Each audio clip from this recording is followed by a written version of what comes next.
такие небольшие театры, они позволяют погрузиться в совершенно другую атмосферу.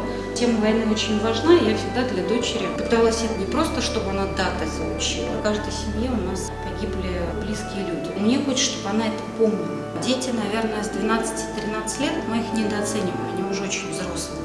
И им надо это показывать. Они должны видеть и боль, и страх. Человек, он, наверное, такое удивительное существо Божье, которое сохраняет, несмотря на все ужасные моменты окружающего мира, сохраняет способность любить и сохранять вот это чувство внутри себя, вот этот луч света.